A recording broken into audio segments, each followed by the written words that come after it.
Hello guys, आपका अपने YouTube channel learning by doing में आपका स्वागत है। तो चलिए द हिंदू ट्यूटोरियल डिस्कस करते हैं हम आज का। और उससे पहले अगर आपने हमारा चैनल अभी तक सब्सक्राइब नहीं किया तो चलिए इस चैनल को सब्सक्राइब कीजिए और बेल आइकन को साथ ही साथ प्रेस कीजिए। तो चलिए मूव करते हैं अपने मोटिवेशनल कोट पे।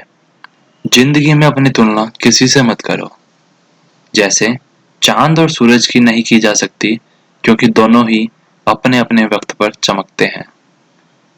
Do not compare yourself to anyone in life, like the moon and the sun cannot be done because both of them shine on their own time. उम्मीद करता हूँ आप इसके मतलब को अच्छी और भली भांति समझ गए होंगे और अपने लाइफ में इसको थोड़ा सा सोचने का समय देंगे। तो चलिए वोकैब के ऊपर मूव करते हैं हम अपने। तो जो आज की पहली वोकैब है स्वार्म, मतलब झुंड होता है। ए लार्ज और dense group of flying insects. Locust, टिड्डी, a large mainly tropical grasshopper with strong powers of flight. It is usually solitary, but from time to time there is a population explosion and it migrates in vast swarms which cause extensive damage to vegetarian. कहने का मतलब ये जो टिड्डियां होती है वो कहीं पे भी जो जाती है ना, तो वो झुंड में ही जाती है और काफी दूर का सफर वो ट्रैवल कर जाती है। और टाइम टू टाइम ये एक पॉपुलेशन भी अपने एक साथ इतनी बढ़ाती है और वहां पे पहुंच के जहाँ पे पहुंचती हैं, जो भी ग्रीनरी होती है, हरियाली होती है, चाहे फूल पत्ते हरी सब्जियां कुछ भी हो, सबको डैमेज कर देती है, तबाह। डायमेंशन यहाँ मतलब होता है माप। A measurable extent of a particular kind such as length, breadth, depth और हाइट। किसी चीज को मापना, नापना कह सकते हो आप इसे। बैटर्ड, चकनाचूर of a thing damage by age और रिपीटेड यूज। किसी का चीज को खराब कर देना, या तो उसकी इतने ज्यादा बार यूज कर लिया उस वजह से, और या फिर उसकी एज हो गई है उस वजह से। लर्क, घात में रहना यानी छिपे हुए रहना, सामने से ना आना। Be or remain hidden so as to wait in ambush for someone or something. Burgeon, तेजी से बढ़ना। Begin to grow or increase rapidly, flourish. Agrarian, भू संपदा संपत्ति, relating to cultivated land or cultivation of land. Ban, लानत, something especially poison which causes death, मतलब एक प्रकार का ऐसा जहर जिसकी वजह से मृत्यु हो जाए या तबाही हो जाए। Marauding, लूटपाट करने वाला, going about in search of something to steal or people to attack, मतलब कुछ ऐसी चीज को खोजना या तो उसको लूटने के लिए और या फिर उसको तबाह करने के लिए, अटैक करने के लिए उस पे। अपसर्ट, चढ़ाव यानी बढ़ना। An upward surge in the strength or quantity of something, an increase यानी बढ़त। क्वेटस, मरण। Death or something that causes death regarded as a release from life, यानी अपनी लाइफ से वो खत्म होने लगते हैं, मर जाते हैं। डिवास्टेटिंग, हानिकारक, हाईली डिस्ट्रक्टिव और डैमेजिंग। आर्केन, रहस्य का। अंडरस्टूड बाय फ्यू, केवल कुछ ही लोग समझ पाते हैं, उसका मतलब आर्केन होता है। मिस्टीरियस होता है, वो रहस्य होता है, सीक्रेट होता है, गुप्त होता है। नॉक्सियस, हानिकारक होता है, हार्मफुल होता है, पॉइजनस, जहरीला और वेरी अनप्लीजेंट। एंटिक्वेटेड, पुराने ढंग के, ओल्ड फैशन है और आउटडेटेड है। ब्लाइट यानी नुकसान, ये प्लांट डिजीज है, एक तरह की है, पौधों की बीमारी। Typically one cause by fungi, और जो कि होती है फफूंद से, सच जैसे मेल्ड्यू, रस्ट, जंग वगैरह से, स्मल्स वगैरह से, फंगस से, इनसे होती है जो नुकसान पहुंचाती है। फॉल आउट मतलब पतझड़, the adverse results of A situation और एक्शन, मतलब कुछ हम मान के चलते हैं कि अच्छा होगा लेकिन उसके विपरीत होना। पतझड़ जैसे पेड़ पे पत्ते आते हैं फिर वो गिरते हैं, तो उसके सेंस में बताया गया। डाइपोल, द्विध्रुवीय, a pair of equal or oppositely charged or magnetized poles separated by a distance. Precipitated, अप्रत्याशित, cause an event or situation typically one that is undesirable, यानी जो हमने सोची नहीं थी, ऐसी कंडीशन आ गई, ऐसी सिचुएशन हो गई है। To happen suddenly, और वो भी अचानक से। अनएक्सपेक्टेडली, ऐसा अनुमान भी नहीं था, और प्रीमेच्योरली, और वो जल्दी ही हो गई। हॉल्ट, डेरा डालना यानी रोक लगाना, ए सस्पेंशन ऑफ मूवमेंट और एक्टिविटी, टिपिकली ए टेम्परेरी वन, चाहे अस्थायी तौर पे ही हो। तो जो आज का जो आर्टिकल है, जो उसका टाइटल है, क्या है, द स्वाम यानी झुंड। The locust in western part added a new dimension to other disaster facing India. और जो टिड्डियां हैं जो वेस्टर्न पार्ट में, वो एक तरीके का नया खतरा उत्पन्न कर रही है, आपदा का। अदर डिजास्टर फेसिंग इंडिया, जो अभी पहले से जो हम आपदा फेस कर रहे हैं उसके अलावा दूसरी एक और। जस्ट लास्ट वीक यानी पिछले हफ्ते ही, ईस्टर्न इंडिया ईस्टर्न इंडिया में was battered by one of the most powerful cyclone in decades.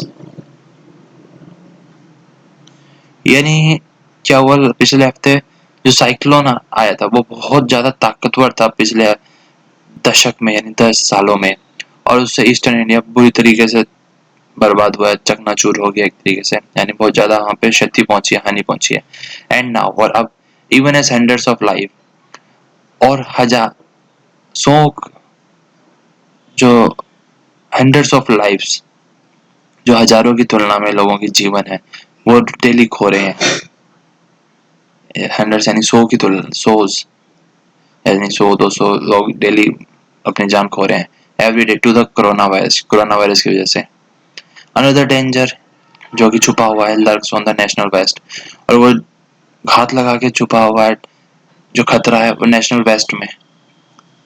A bargaining locust स्वाम, और जो बढ़ते हुए ये टिड्डियों के जो झुंड है राजस्थान में, गुजरात में, और even parts of Madhya Pradesh में भी डरा रहे हैं to amplify into agri disaster, की जो खेती है उसमें भी बहुत व्यापक पैमाने पर नुकसान पहुंचेगा। द डेजर्ट लोकस्ट यानी जो मरुस्थल की जो टिड्डियां हैं, as a species is the bane of agriculture, और एक तरीके का अभिशाप एग्रीकल्चर के लिए, क्योंकि वो सब कुछ डैमेज कर रही है। मॉनिटरिंग एंड टैकलिंग, इनका मॉनिटर करना और टैकल करना। पीरियोडिक आउटब्रेक्स ऑफ मैराउडिंग इंसेक्ट, यानी जो इनको इंसेक्ट्स हैं जो कि हमें एग्रीकल्चर वगैरह को जो नुकसान पहुंचा रहे हैं, और अमंग द ऑब्जेक्टिव है, ये उद्देश्य है कि इसका लोकस्ट वार्मिंग ऑर्गेनाइजेशन का जो जोधपुर में है, इसका शॉर्ट फॉर्म है LWO। There were 13 locust upsurges from 1964 to 1997। अभी तक 13 बार जो टिड्डियों का जो चलन आया, जो बढ़ते हुए दम आया, 1964 से 1997 तक 13 बार। एंड देयर आफ्टर, उसके बाद 2010 13 बार से no large scale breeding reported, लेकिन 2010 तक कोई लार्ज स्केल में उनकी जो प्रजनन है वो रिपोर्ट नहीं किया गया।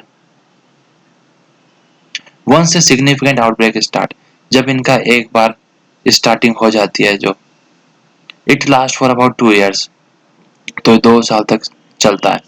एंड देन, और उसके बाद there is a quietus for about 8 years, और 8 सालों तक इनका धीरे धीरे खत्म हो जाते हैं। LWO ऑफिसर्स, जो लोकस्ट वार्निंग ऑफिसर जो है, वो कहते हैं दैट स्वाम यानी झुंड building up is potentially the worst in decades, और ये क्या है, दशकों में ही सबसे ज्यादा बेकार है, खतरनाक है, यानी बुरी तरीके से वो है बनना, इनका जो झुंड का बनना। It is testimony to its devastating potential, और ये एक तरीके का जो डिवास्टेटिंग यानी जो भयानक है, तबाह करने वाला है, नुकसान पहुंचाने वाला है, दैट एन आर्कियन पीस ऑफ लेजिस्लेशन, और ये एक तरीके का रहस्य है लेजिस्लेशन का। The East Punjab agriculture pest disease and noxious weeds act, जो है पंजाब का 1949, उसमें एक तरीके का प्रावधान है where by district collector can, वो कर सकता है क्या, वो बुला सकता है एनी मेल पर्सन को not below the age of 14, 14 साल से कम के उम्र का नहीं होना चाहिए मेल पर्सन, वो रेजिडेंट होना चाहिए in the district, to render all possible assistance, कि वो हर प्रकार की अपनी सहायता प्रोवाइड करे, असिस्टेंस दे। And there is a potential imprisonment for failure to abide by the law, और उस कानून में अगर आप उसको नहीं फॉलो करते हो, यानी जो उसके कानून की जो प्रावधान है, तो आपको जेल की सजा भी हो सकती है, कारावास। एंटिक्वेटेड एज इट में साउंड, अगर हम पुराने तौर पे देखें तो ठीक ठाक है। It is a reminder that humanity oldest blights, और यह एक तरीके से हमें याद दिलाता है मानवता की जो पुराने ब्लाइट्स हैं, यानी जो नुकसान पहुंचाते हैं हमें, क्या पहुंचाता है, प्लेग पहुंचाता है, पेस्टिलेंस पहुंचाती है, और जिनको क्या है खत्म नहीं किया जा सकता, और यह सत्य है। The breeding locust which threaten farming are an indirect fallout of warming Indian Ocean, और जो इनका लोकस्ट की जो टिड्डियों का जो ब्रीडिंग्स है, जो पैदा होना है, ये एक तरीके से डराता है, फार्मिंग आर एन इनडायरेक्ट तरीके से फॉल आउट करता है, यानी पतझड़ करता है, यानी डाउनफॉल होता है वार्मिंग इंडियन ओशियंस को, एज सम मेट्रोलॉजिस्ट सजेस्ट, जैसा कि कुछ मेट्रोलॉजिस्ट ने सजेस्ट किया, सुझाव दिया। लास्ट ईयर, पिछले साल, देयर वाज फियर, डर था कि दैट मानसून में फॉल शॉर्ट, कि पिछले साल मानसून कम आएगा या कम पड़ेगा बिकॉज ऑफ एल नीनो की वजह से, और वार्मिंग या warming of the equatorial Pacific, और या फिर जो वहां पे गर्मी जो पैदा हो रही है इक्वेटोरियल पैसिफिक में उसकी वजह से। हाउएवर, लेकिन जबकि there was an extreme flip, और बहुत व्यापक तौर पे एक्सट्रीम यानी व्यापक हो गया, फ्लिप हुआ, बदलाव हुआ, झटका दिया। बाय जुलाई में इट वाज एविडेंट, ये देखा गया that a positive Indian Ocean dipole और relatively higher temperature in the western Indian Ocean, और जो ज्यादा टेम्परेचर था वेस्टर्न इंडियन ओशियंस में वाज इन द वर्क, और उसने काम किया किसमें, this leads to record breaking rainfall in India, एकदम से रिकॉर्ड ब्रेकिंग बारिश हुई भारत में। Then a cause for cheer, और जो कि है एक चीयर्स का कॉज है, कारक है खुशी का, as well in eastern Africa में भी हुई, बट मोस्ट अफ्रीकन डेजर्ट, यानी जो शुष्क है जहाँ पे गर्म अफ्रीकन डेजर्ट थे, यानी जो मरुस्थल थे, प्रेसिपिटेड, जो अप्रत्याशित रूप से वहां पे यानी टिड्डियों की जो प्रजनन हुई वहां पे, and favourable rain breeding winds, और जो उनके जो फेवर में थी जो रेन बारिश की जो ब्रीडिंग यानी जो हवा चली, aided their transport towards India, उसने इसको क्या है एक तरीके का नया मोड़ दे दिया भारत की ओर आने के लिए, कि भारत में उस प्रकार का इनको मौसम मिल गया। ऑन द अदर हैंड, और इसके दूसरी तरफ, कोरोना वायरस क्वारंटाइंस, जो कोरोना वायरस के जो क्वारंटाइंस है जो बनाए गए, main net routine coordination activities involving, जिसमें सम्मिलित इंडिया है, पाकिस्तान है, अफगानिस्तान, रिगार्डिंग स्प्रेइंग पेस्टिसाइड्स वर होल्डेड, और जो एक कीटों को जो मारने वाले जो पेस्टिसाइड्स होते हैं इनको भी रोक लगा रखी है। वाइल, जबकि इट इज सम कंफर्ट, कुछ आराम है, डेट देयर इज नाउ, अभी कुछ क्या है, लिमिटेड स्टैंडिंग क्रॉप्स है, कुछ खड़ी हुई फसलें अभी कुछ कम ही है। Forecast are for good rains in Rajasthan, और भविष्यवाणी ऐसी है कि अच्छी वर्षा होगी राजस्थान में, क्योंकि अभी अधिकतर क्या फसलें की कटाई हो चुकी है। एंड पैराडॉक्सिकली, और यानी जो विवाद का जो मुद्दा है जो अपोजिट में है इसका है, वो कहा जा रहा है कि कंड्यूसिव यानी अनुकूल कंडीशन मिलती है फॉर लोकस्ट ब्रीडिंग को, जब बुआई का जो सीजन आता है उस टाइम पे। A less highlighted aspect of global warming, और जो कम जो देखा जाता है ग्लोबल वार्मिंग का जो एस्पेक्ट है, जो नजरिया है, इस दैट क्या है, इट में लिंक डेस्परेट डिजास्टर, और ये काफी सारे डिजास्टर्स के साथ में लिंक है, जैसे बाढ़ आ गई, फ्लड आ गए, पेंडेमिक महामारी हो गई, पेस्टिलेंस हो गया, amplifying the potency of each, और ये हर किसी की क्या है एम्पलीफाई कर देता है पोटेंसी यानी उनकी क्षमता को। इम्प्रूव साइंस, केवल साइंस को इम्प्रूव करके एंड टेक्नोलॉजी को, is only making it clearer, इससे बस यह क्लियर किया जा सकता है that man fully transit borders, कि वह अपनी सीमाओं को पार ना करे।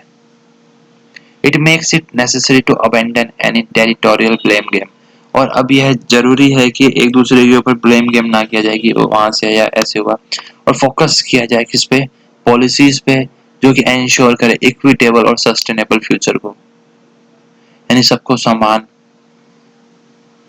और सस्टेनेबल, किसी को नुकसान पहुंचाए बिना फ्यूचर हो, उसके लिए ये आर्टिकल था। काफी अच्छा आर्टिकल था, तो उम्मीद करता हूँ आपको समझ में आया होगा और आपने कुछ नया सीखा होगा।